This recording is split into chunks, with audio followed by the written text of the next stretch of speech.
Good afternoon. I'm Felicia DePaula, Program Specialist with the Economic Development Department. You've tuned into our Rural Efficient Business Program interview series. New Mexico State University and the New Mexico Manufacturing Extension Program are partners of this monthly series that strives to connect and assist rural small businesses and agricultural producers in New Mexico to resources that reduce energy consumption, increase profits, and explore ways to implement renewable energy systems. And I'm John Linscott. I'm the Economic and Energy Diversification Coordinator with the Energy, Minerals, Natural Resources Department, more specifically, the Energy Conservation and Management Division.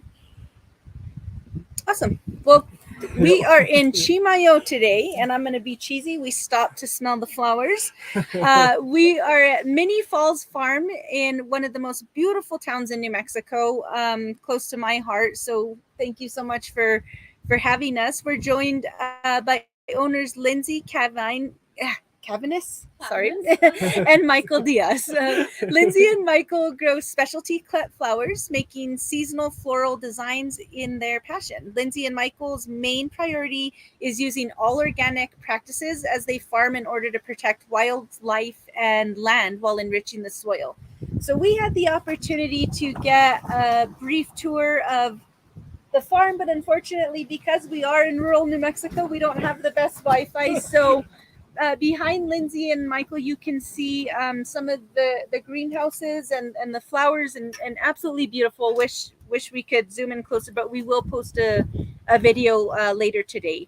So we will just jump into the questions if you guys are okay with that. How did you get started in this business, and why Chimayo? We both come from a background in landscaping. I think that's probably how our passion for flowers begun. I guess, and we have both always wanted a farm. Like, that was the dream of both of ours before we even met. So I think it was kind of natural to go into flower farming from landscaping. Yeah, and as far as Chimayo is concerned, we have a landscaping business in Santa Fe, so we kind of look at proximity, but we're also looking at water resources. And Chimayo has the Santa Cruz Irrigation District, so that source of water is more consistent than a lot of the other areas. And it was a more affordable place. Yeah, sure. To find land and be able to start a farm. Pre-COVID. Yes, if anything's affordable now. We couldn't afford to buy it. Sure. And I know you already mentioned that you have a background in landscaping, but there's some pretty unique methods that you're using here at your farm. Could you touch a little bit more about your background and where you might have learned some of these techniques? Well, I've been farming for about 25 years. I've learned a lot of them. The basis for a lot of the winter growing that we do was based on Elliot Coleman's 4-season. He's a farmer up in Maine, and some of the techniques that we utilize, like we use a row covering that goes over the plants in the winter, and we use a double fabric just to protect, double protection. So that Elliot Coleman was actually kind of the first person that I had ever seen that was growing in Maine all winter long. He did heated greenhouses up to 32 degrees because of their temperature a lot different than ours. Where here we have the sun, so a lot of those techniques came from that. And then another grower that I worked with was in Santa Cruz, Don Bustos, and I met him as a produce buyer, and he was doing a lot of the same basis as Elliot Coleman.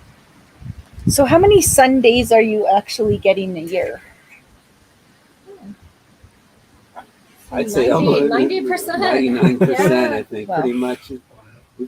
We had, in the winter, we pretty much almost have to open the greenhouses almost every day because it's sunny, and then those greenhouses will get up to 80, 90 degrees really quick if we don't open them. Mm-hmm. So last year we had maybe just 2 days that we couldn't open them. Wow. And a lot of the times you have to run out and shut them. I mean, it's not just the sun. You also have to think about everything else, the wind as well, can affect the plants. And So there's a lot of opening and shutting of the of Yeah. the plastic Because in the we open greenhouses. them and we uncover the plants, and then so every night, so if we have in the dead of winter, we're opening and uncovering because of pest issues, and we want to make sure that it's creating an environment inside of that greenhouse that attracts. It's the only thing that's green in the whole. A little Yeah. buffet. It's a buffet, Yeah. Oh, So it's it becomes opening and closing twice a day. okay. Sure. Gotcha. I wish you had a garage door opener or something for that. Some Just- people's greenhouses do work that Some- way. yeah. some Unfortunately, ours is all manual. Yeah, that wasn't in the Manually budget. open. Yeah. Right. Maybe one day. Sure. Cool. So, can you touch a little bit on what your high season is? Because I think I definitely was under the misconception that now would be the high season. Right. Yay! Well, we're just So- now reaching our official frost date was May 15th. And so I guess our main season is late summer, early fall, which is Yeah. interesting. The whole field will be completely in bloom at that time. And up until then, it will be spotty with crops here and there, peeking in and dwindling out. But I would say late summer, early fall is definitely the peak We'll for have to production. make We'll a have to stop. come Yeah, make a Yeah. stop at Rancho Yeah. de Chimayo. And pick up some flowers Yeah. for sure. Yeah. And you do some crop rotation on the flowers here, or is it pretty much once you plant something for the year, it's kind of just maintaining it? No, it's a lot of crop rotation. We plant all of our cool season stuff out in the field early. We're just now still doing that, even though it's 90 degrees in May. We're still planting cool season stuff, and then those will bloom. And as those bloom, we harvest them, and most of our annuals only last for about 2 to 3 weeks. Some of them are really fast. Some of them are considered cut and come again, where you cut and they rebloom. But a lot of the cool season flowers are more one-time bloomers. So we harvest them. It gets too hot, so they're if you cut them down, they would not rebloom. So we dig them up and then plant our warmer season crops after that. And then there's succession planting that we also do, like basil.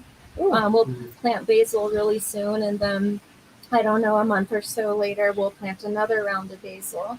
So we'll cut that and use that, and then that will be done, and we'll have some other basil that's ready to go in its prime. So you use that in the arrangement. So we'll be able. It's one of our main fillers, I guess. That foliage, and That's it smells cool. really good. So we like to use a lot of herbs and different textures in our arrangements. I was literally just telling a friend today, I was like, they should make basil toothpaste. I was like, it Okay, smells yeah. so good. She's like, that's disgusting. I'm like, no, Oh, like, sounds see, it's like nice. good, nice and refreshing. Yeah.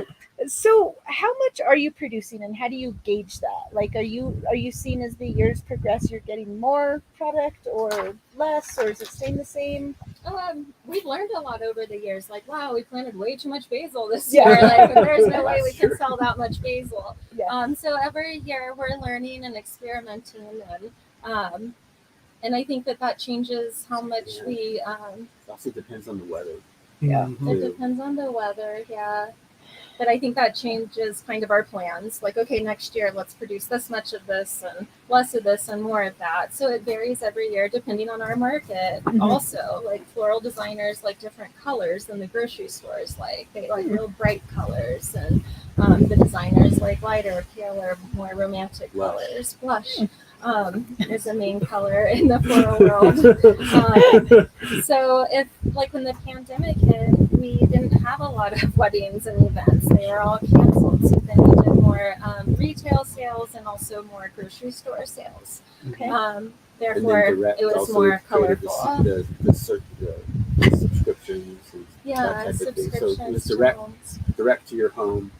So we deliver it directly to your home too. So it's kind of rethinking it all. Right. Yeah. Every year we're rethinking it. So now there's, events and weddings are starting to come back into our world again, thank goodness.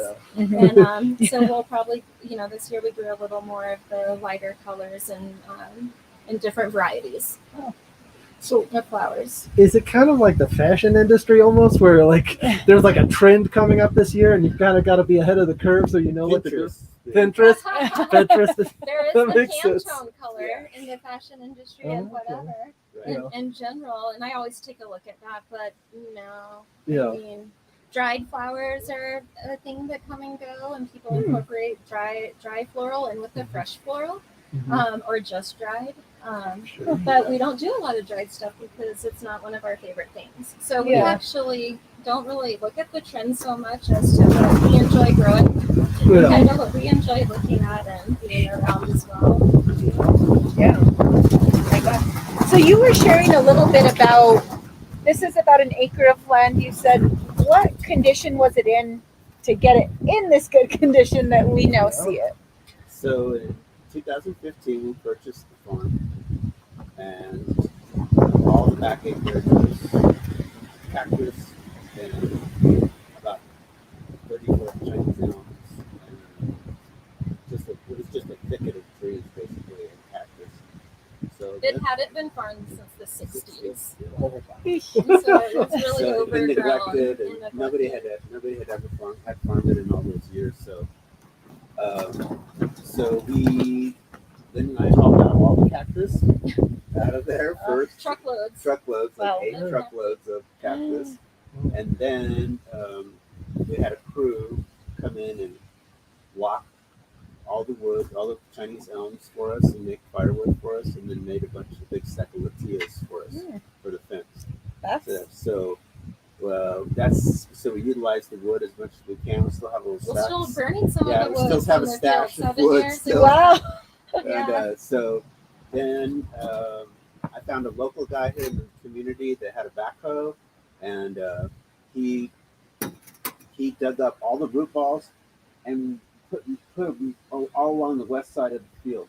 So that berm that's over there is all the root balls from all the trees. Yeah. Because of economically, we couldn't afford to Haul it have all it off. haul off because it was going to cost thousands of dollars. Wow. So then we had a gentleman named Gordon Tooley from up in Truchas bring his Yeoman keyline plow, and he did it's basically it went down like 2 feet underground and cut all the roots from underground. Leg-size roots. Like these Oh. roots were huge. From the trees that were like how they pulled out the main root balls. Gosh. So he did that work for us, and then I bought a little tractor, and a friend of mine lent us a bunch of implements, and we had the field ready to plant in a little bit over 18 months. Yes. Wow. So it was just the two of you doing the majority of that work for 18 months, or Kind of. how many volunteers did you have to? Besides- It's a massive property. Besides like the equipment, Mhm. we had a full-time job landscaping at the time, so it wasn't like we were even out there every day. It Mhm. was on the weekends I was and our working for the state, downtime. and Yeah. Yeah. So we were busy making a living. Sure, And sure. then also clearing out the land. But as far as volunteers at that point, Yeah. besides like the the machine work, the heavy machine work was really at that time. It was clearing the trees and cutting out. We had a crew of people that were capable hired to do that. Mhm. right. So Yeah. everything was contracted out pretty much to do that work, except for the work that I did that. So The volunteers started when it was a little more maintainable and Yeah. Yeah. Mhm. On that note, how many, or is this just a 2-man show, or how many employees do you have? And it was kind of a 2-man show until this year, and we have paid employees now.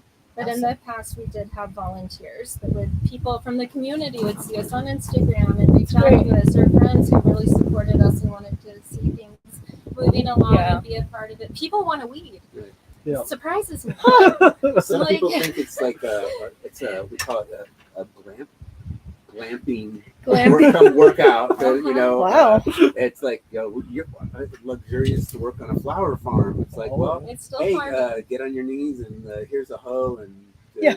But they Yeah, came yeah. back. and they all came So- and helped us and I guess if in you're in an exchange for office some all day- flowers, and they wanted to change of pace from being in an office or Sure. Yeah. working in different situations. They must have good backs and knees.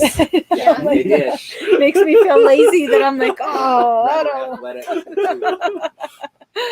Oh, And I don't know if the computers can pick up, but the namesake of the farm, the mini falls, is right behind Felicia and I, and it's beautiful. And you have such a unique sort of water source on this farm as well. And the irrigation systems that you're using are so cool. And I was just wondering if you could take the audience through that real quick. So our water source comes from the Santa Cruz Irrigation District. So our ditch is called, or our sepia, it's called the Sepia de los Martínez de Arriba, and it's supposedly one of the oldest functioning ditches in the United States. It dates back to like 1580. So we do a combination of flood irrigation on a weekly basis that we get water distributed to us, and then we do put in a swimming pool that it's just an above ground swimming pool. It's about 4,500 gallons of water that we use pumps, and we pump into a drip system. So our drip system, it takes us about 11 hours to irrigate the entire field in a day. wow. Because we have to zone it out because we don't have, our system is pretty primitive. It's Yeah. and when you look at larger systems, it's like we kind of were makeshifting it up forward, and we didn't want to have gas powered pump because it's loud, and we didn't want to disturb our peace and quiet, and we didn't want to disturb our neighbors' peace and quiet. Sure. So that's basically one of the only things that's utilizing like electricity, right? That, and we have a walk-in cooler now, Okay. which for cut flowers, I must say, was kind of essential. Yeah. Sure. It's really been a game changer for us. So But it also is an economical electrical use. It's called a coolbot, and coolbot is a technology where you're not using compressors. You're using it's kind of like an electronic head that bypasses an air conditioner unit. So you're utilizing an air conditioning unit to take it down to as low as 34 degrees if we wanted to. So we keep it at about 40, right? About 40? yeah, So 40 or about a little 40. lower. So So, so it's really, the compressor is very expensive and it's turning on and those type of things. So the coolbot is very energy efficient. So we found our energies when we plugged that in, our bill only went up like $10 a month. Wow. And you do 2 shipments a week into town, or more than that after harvesting fall? we can do more than that, but we try to just drive Sure. to town twice a week on Yeah. Tuesdays and Fridays and get the bulk of our orders in those 2 days. Mhm. And usually we have a full van full of flowers that way, so it makes more sense on all ends. Sure. I was just curious how quickly the cool box fills up. It Or- fills It up. fills up every time we harvest. Yeah. Usually, even this time of the year when we're just harvesting out of one greenhouse, we harvest usually 2 times a week, fill it up, design, move the product, harvest, fill it up, design, move the product. Mhm. So as far as we only go to Albuquerque. Oh wow. I thought it was just in Santa Fe. That's awesome. So Once a week. oh, once a week, yeah. Once a week, only Once a That's it. So how does the direct marketing to local subscribers versus providing service through national or international delivery services impacted you, like as a business as you grow? Well, we've never considered shipping Okay. out of the state Okay. in general, just because we're really passionate about local, and Mhm. we do have people reach out to us about shipping, and we encourage them to look for flower farms in their neighborhoods because they're everywhere now. It's really, there's a lot of flower farms. We have a lady from New Zealand, Australia, Australia. who contacts us up because her mom and dad live in Santa Fe. Oh. She contacts us up, and we deliver her. Yeah, it's a Like perfect twice a year, we example. deliver her family some flowers. Wow. And with that connection came through Instagram. Mhm. And first, just recently, one of the ways for Mother's Day, Lindsay sent her mom flowers from a flower farm In Texas, near her yeah. mom, where her Okay. mom lives at. So finding those, Uh-huh. and then it bypasses the florist, right, industry, but it also is like supporting local rural businesses. Yeah, too. you're supporting your own community that Communities way, or and- other communities. And then they make a connection. Yeah. So then it's kind of a different. So did you build up these local connections primarily through like social media, or did you have connections into like co-ops and things like that before getting into this business? It was a lot of reaching out and just Lindsay going did up. it. Oh, she's our marketing expert. Marketing It's been- genius. And Yes. it hasn't been that easy because Sure. we're way up here, and there's pretty much Albuquerque and Santa Fe where there's people, Yeah. you know, where there's markets Yeah. to sell our flowers to, and so yeah, it's just been a long process, and it's changed every year, like we said, with the pandemic and switching our market and reaching out to getting creative and finding other ways to move the product, and So it's also been really great reaching out to the community and getting to know other small businesses and see what other people are doing and how we can collaborate and work together. So it's been hard though. yeah. It wasn't just I think- easy. I think Yeah. it's been. I mean, I see she does a lot of work because we're working with retail, we work with wholesale, and then we have direct. Then we do direct also, Sure. and so it's juggling all of those things and the extra work. And we thought that having a website we can make it easier, but sometimes it doesn't. And I'm sure there's an easier way to do it than I'm doing it. But it's a process of learning and starting at one point, and you know. How did the pandemic impact y'all? Was it kind of like you started delivering to people's doors with no contact, or how did you kind of modify your business to kind of work through the pandemic? Yeah, the pandemic was interesting because we were mainly selling to event planners and floral designers. That was kind of our main focus 2-3 years ago. And so that all crashed and there was no events, and 20 weddings canceled. yeah, so we had lots of wow. weddings canceled because we do DIY. Do it yourself. Do it yourself, buckets of blooms, and now we do a la carte stuff. And that all came about actually from the pandemic. We had always thought about it, but it really pushed us into that direction. Because people were still having small gatherings, you know, just little All the intimate little gatherings. micro weddings. Oh, And Sure. And In their elopements. backyard. And elopements. yeah. Yeah, that's that's what I cool. did. Yeah. Oh, good. Yeah. Yeah, so that was a shift for us. And then it also, then we reached out to our community even more. We did a ton of pop-ups the first year of the pandemic, and you know, people came to us and saw what we were doing, and that was really when we first showed our faces to the community. Before we were just kind of selling, you know, Yeah. to florist shops and stuff, driving, dropping off, coming back to the farm. Sure. And this way we got to know the community, and people would say, hey, can you deliver flowers to us? And that was kind of a big thing for the last couple of years. People wanted everything delivered to them. We were, you know, people were scared. They didn't want to get out in the world. And at first we were very confused because we didn't realize if we were essential or not. Because at that time, when the complete shutdown happened, we were on the internet trying to figure out if we were essential, and then we found out that we were a farm and we were essential to deliver. So we couldn't be scrutinized, or we didn't want to be, you know, feel like we were trying to do something wrong. So we were trying to figure out, are we essential or not? Yeah. Wow, that is tricky. Because floral shops were closed down as non-essential. And Dang, they closed down the liquor stores. You know, it's like, come Yeah. on. what was really interesting and cool is that we didn't think that people would want to spend their money on flowers during a time like this, you know?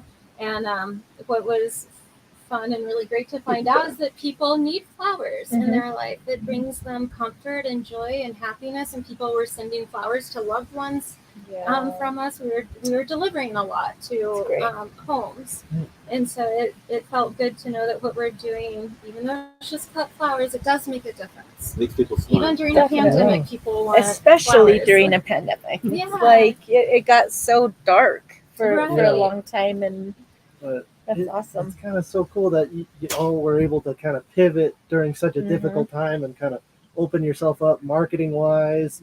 And I mean, you're already doing it technologically with the way that you run your farm. So it's just kind of cool. The special circumstances make you even more creative like that. And I mean, do you have any other ideas or like future ideas for what you want to do with the farm to make it maybe more sustainable, or any kind of new interesting ideas, or is it kind of like, let's get through the growing season and then we'll think about it? Winter, we do a lot more brainstorming. Okay, yeah. Yeah, around the fireplace. Sure. After we close the greenhouses Yeah. at night. Still that. But I don't know. I think there's always room to. I think if you're not learning or thinking about changing things, then you're probably not. You can't get stuck in one way. You know? Yeah. But I think we always are open to looking at new things and seeing how we can get the affordability of it. You know, Sure. How it works and the investment. How we can make the investment work for us. But I don't know. I think we're all open to exploring whatever we can. Sure. Do you guys plan to expand at all? I don't know if we We've had can. talk about buying another greenhouse. That's about We have it. Yeah. But Physical capacity to like do anymore. not like purchasing more land. Yeah, No. sure. Okay. It's just, Yeah. because in proximity, it's like we did want to buy this piece of land at one point Mhm. that was next to us, but we decided against it because it's just another expense that we another mortgage and Well, we and probably can't really afford. as it is right now, we try to take Sundays off, Yeah. Yeah. and that rarely happens. Oh. Like I can't Oh. imagine really adding a lot more to our plate right now. Yeah. Sure. So you have a we lot. do have employees, and it's not just the two of us, but we're still working full time. It's not, we're They go still home out and there. We're still working. Yeah, they go home at the Yeah. hottest time of the day, and then we're still kind of doing stuff. Yeah. So I don't know if we could do It's anymore. like I got up at 5 to irrigate this morning. Oh my gosh, before it's so hot. And, Yeah. Well, no, that's my time. oh, that's Oh, just okay. like it. Oh my gosh. I get a lot of time, but I Jeez. like that time of the day. Right. But We're at 5 every morning. yeah. To But say, like, did you make your Meridomo or angry, or that's your time? I'm the Meridomo. Oh, okay. Yeah. I'm like, geez. We don't have a Meridomo right now, So I'm a so commissioner. everyone Oh, in the okay. commission is kind of playing. Yeah, you have Meridomo a this full year. plate. Yeah. Gosh, well, I'm looking at all of our questions, and we're hitting close to our half-hour mark. Any burning questions, John? That We have a question here. Where can people purchase your products other than coming directly to Chimayo? Oh, sure. So we deliver 2 times a week on Tuesday and Friday to La Montanita Co-op in Santa Fe. And then we deliver to the Rio Grande location and the Nob Hill location in Albuquerque on Tuesdays. Okay. We also sell through Squash Blossom Local Food, and you can add a bouquet to your blossom bag. And then you can hop on our website and you can order bouquets for us to deliver to loved ones when we have flowers available in the Santa Fe area. in Santa Fe. Okay. And you can also sign up for a flowers subscription through our website that runs from July through September. Okay. And what's your website so that It's everyone minifallsfarm.com. minifallsfarm.com. Awesome. And that they can go on there and purchase and get everything sign they up for need. the subscription. Perfect. Mhm. You Send can us pick an one email. month or 2 months or the whole season. Okay. It's like a CSA. And that's also where you can look into our wedding and event options as far as a la carte bouquets, and there's a ton of stuff on there. I like that a la carte. Yeah. Flowers.